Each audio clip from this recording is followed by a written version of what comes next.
News 42 Kannada.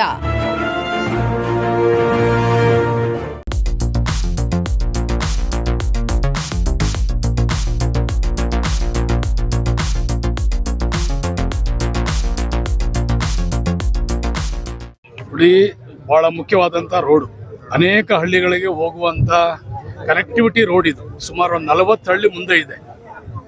So ಇದನ್ನು ಭಾಳ ದಿವಸದಿಂದ ಬೇಡಿಕೆ ಮಾಡ್ತಾ ಇದ್ರು, ಈ ರೋಡ್ ಮಾಡ್ಬೇಕಂತ ಹೇಳಿ. ಸೊ ಮಾನ್ಯ ಸಚಿವರಿಗೆ ನಾನು ಮನವಿ ಮಾಡಿ ಇವತ್ತು 2,18,00,000 ರೂಪಾಯಿ ಈ ರೋಡನ್ನು ಇವತ್ತು ನಾವು ಚಾಲನೆಯನ್ನು ಕೊಟ್ಟಿದ್ದೀವಿ. ಇವತ್ತು ವರ್ಕೌಟ್ ಆಗಿದೆ, ಕಾಂಟ್ರಾಕ್ಟ್ ಕೂಡ ಬಂದಿದ್ದಾರೆ, ನಾಳೆಯಿಂದನೇ ಕೆಲಸ ಮಾಡ್ತಾರೆ. ಸೊ ಹಿಂಗೆ ಭಾಳ ಮುಖ್ಯವಾದಂಥ ರೋಡು. ಇದಾದ್ಮೇಲೆ ಬಕ್ಷಿಕೆರೆನೂ ಕೂಡ ನಿಮಗೆಲ್ಲ ಗೊತ್ತಿದೆ, ಪ್ರವಾಹ ಬಂದು ಎಷ್ಟೆಲ್ಲ ನಷ್ಟ ಆಯಿತು ನಮಗೆ ಟೌನ್ಗೆ. ಆ ಸಂದರ್ಭದಲ್ಲಿ ಏನೇನೆಲ್ಲ ಆಯಿತು ಮಾಧ್ಯಮದವ್ರಿಗೆಲ್ಲ ಗೊತ್ತಿದೆ. ಸೊ ಅದನ್ನು ಕೂಡ ಇವತ್ತು ಏನಾದರೂ ಮಾಡಿ ಅದಕ್ಕೊಂದು ರೂಪ ಕೊಡಬೇಕು, ಅದಕ್ಕೊಂದು ಹೊಸ ಒಂದು ಇದನ್ನು ಮಾಡಬೇಕಂತೇಳಿ. ನೀರಲ್ಲಿ ನಿಲ್ಲಬೇಕಲ್ಲಿ, ಆ ನೀರು ನಿಂತೆ ಬೋರೆಲ್ಲ ಸುತ್ತಮುತ್ತ ರೀಚಾರ್ಜ್ ಆಗ್ತದೆ, ಕುಡಿಯೋ ನೀರಿಗೂ ವ್ಯವಸ್ಥೆ ಆಗ್ತದೆ. ಅದಕ್ಕೂ ಕೂಡ ಇವತ್ತು ಒಂದು 1,70,00,000 ರೂಪಾಯಿನ ಇವತ್ತು ಅದಕ್ಕೂ ಕೂಡ ಇದೆ. ಸೊ ಸಾಲಳ ಅಂತ ಕಾಂಟ್ರಾಕ್ಟ್ ಆದರೆ ಇನ್ನೂ ಸ್ವಲ್ಪ ಒಂಚೂರು ಅನುದಾನ ಕೊಡ್ಬೇಕಂತೇಳಿ ಇವತ್ತು ಅದಕ್ಕೂ ಕೂಡ ಪೂಜೆ ಇಟ್ಕೊಂಡಿದ್ದೀವಿ. ಸರ್, ಈಗ ರಾಜ್ಯದಲ್ಲಿ ಸರ್ ರಸಗೊಬ್ಬರ ಸಾಕಷ್ಟು ಕೊರತೆ ಆಗಿದೆ ಅಂತ ಹೇಳಿ ಸರ್, ಜಿಲ್ಲೆಯಲ್ಲಿ ಯಾವ ರೀತಿ ಇದೆ ಸರ್? ನೋಡಿ, ನಮ್ಮ ಜಿಲ್ಲೆಯಲ್ಲಿ ಎಲ್ಲೂ ತಾವು ಗಮನಿಸಿದ್ರೆ ಎಲ್ಲೂ ಕೂಡ ಆ ಥರ ಒಂದು ಕೊರತೆ ಇಲ್ಲ. ಯಾಕಂದರೆ ಮುಂಗಾರು ಭಾಳ ಬೇಗ ಮಳೆ ಬಂದಿದೆ. ನಾವು ಅದೃಷ್ಟವಂತರು ಏನೋ ಗೊತ್ತಿಲ್ಲ. ಸೊ ಆ ಒಂದು ನಿಟ್ಟಿನಲ್ಲಿ ಎಲ್ಲರೂ ಏಕಾಏಕಿ ಇವತ್ತೆಲ್ಲರೂ ಕೂಡ ನಾವೆಲ್ಲ ವ್ಯವಸಾಯ ಮಾಡೋಕ್ಕೆ ಹೊರಟುಬಿಟ್ಟಿದ್ದೀವಿ ಎಲ್ಲ ಕೂಡ. ಸೊ ಆ ಒಂದು ದೃಷ್ಟಿಯಲ್ಲಿ ಸ್ವಲ್ಪ ಅಲ್ಲಿ ಇಲ್ಲಿ ಸ್ವಲ್ಪ ಬೇಡಿಕೆ ಹೆಚ್ಚಾಗಿದೆ.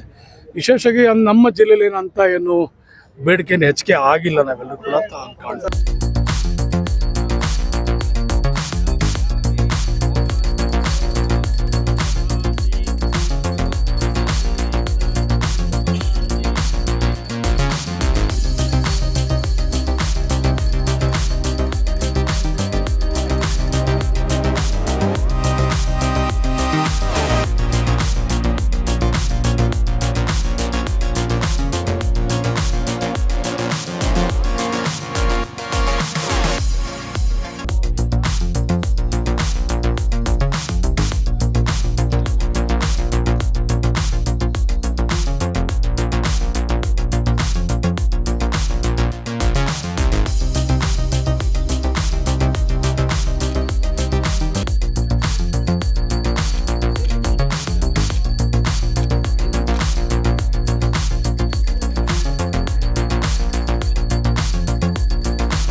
ನ್ಯೂಸ್ 42 ಕನ್ನಡ.